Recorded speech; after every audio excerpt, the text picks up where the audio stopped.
একদিকে মালদা দক্ষিণ আর একদিকে বহরমপুর কংগ্রেসের দুজন সাংসদকে জিতিয়েছিলেন। পরবর্তীকালে দিল্লিতে কেন্দ্রীয় সরকারে বিজেপি দ্বিতীয়বার ক্ষমতায় আসার পরে একের পর এক জনবিরোধী সিদ্ধান্ত, মানুষের 100 দিনের টাকা বন্ধ, আবাসের টাকা বন্ধ, রাস্তার টাকা বন্ধ, সিএ করে এনআরসি করে মানুষকে উৎখাত করা, নিপীড়িত, বঞ্চিত, লাঞ্ছিত করে রাখা, অধিকার ছিনিয়ে নেওয়ার বিরুদ্ধে কংগ্রেসের কোনো জনপ্রতিনিধি সরব হয়নি। আমরা চেয়েছিলাম ইন্ডিয়া জোটে যত দ্রুত সম্ভব আসন সমঝোতা করে যাতে বিজেপিকে ভারতবর্ষ থেকে উৎখাত করতে পারি। আর একদিকে প্রদেশ কংগ্রেসের নেতা অধীর চৌধুরীরা চেয়েছিল কিভাবে বিজেপির হাত শক্তিশালী করা যায়। আপনি কংগ্রেসের নেতাকে কোনোদিন দেখবেন না যে বিজেপির বিরুদ্ধে কোনো কথা বলেছে, প্রধানমন্ত্রীর বিরুদ্ধে কোনো কথা বলেছে। এখানে এখন যে সাংসদ হওয়ার জন্য কংগ্রেসের হাত চিহ্নে প্রতিদ্বন্দ্বিতা করছেন, সুজাপুর বিধানসভায় দাঁড়িয়ে 1,30,000 ভোটে হেরেছিল। আপনি ভাবুন কতটা নির্লজ্জ হলে একটা লোক একটা বিধানসভায় 1,30,000 ভোটে হারার পর লোকসভায় প্রতিদ্বন্দ্বিতা করে।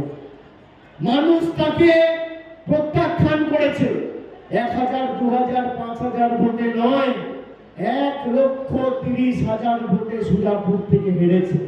তারপর তিনি ভোট কেটে বিজেপির সুবিধা করে দেওয়ার জন্য আজকে মালদা দক্ষিণ থেকে লোকসভা কেন্দ্রে লড়াই করছে। আমি মালদার প্রত্যেকটা মায়েদের, দিদিদের, ভাইদের, বোনেদের, সমবয়সী, সতীর্থ, প্রবীণ, নবীন সবাইকে ধন্যবাদ জানাবো। তার কারণ 2021 সালে তৃতীয়বার মমতা বন্দ্যোপাধ্যায়ের সরকারকে প্রতিষ্ঠা করতে যে কটি রাজ্য অগ্রণী ভূমিকা পালন করেছে তার মধ্যে মালদা জেলা অন্যতম। এবং এই মালদা দক্ষিণ লোকসভা অন্তর্গত প্রায় ইংলিশ বাজার ছাড়া বাকি 6টা আসনেই, মুর্শিদাবাদের 2টো আর এদিকের 5টার মধ্যে 4টে, 6টা আসনেই আপনারা তৃণমূল কংগ্রেসকে বিপুল ভোটে জয়যুক্ত করেছিলেন। আমি বলবো এই আশীর্বাদ, দোয়া, ভালোবাসা, সমর্থনের হাতটা যেন অব্যাহত থাকে।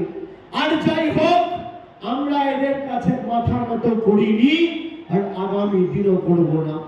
অনেক চেষ্টা করেছে সিবিআই, ইডি, কেন্দ্রীয় তদন্তকারী সংস্থা, প্যারামিলিটারি ফোর্স, এনআইএ দিয়ে ধমকে চমকে তৃণমূল কংগ্রেসকে দমিয়ে রাখতে। কিন্তু তৃণমূল কংগ্রেস বিশুদ্ধ লোহা। একটা লোহায় আপনি যতবার হাতুড়ি মারবেন, যত আঘাত করবেন, যত পোড়াবেন, যত তাতাবেন, যত প্রহার করবেন, সেই লোহা তত শক্তিশালী হয়। তৃণমূল কংগ্রেসের বিশুদ্ধ লোহার মতো। আমি আপনাদের বলি, এত চেষ্টা করেছে তাও কিন্তু আমাদের দমিয়ে রাখতে পারেনি।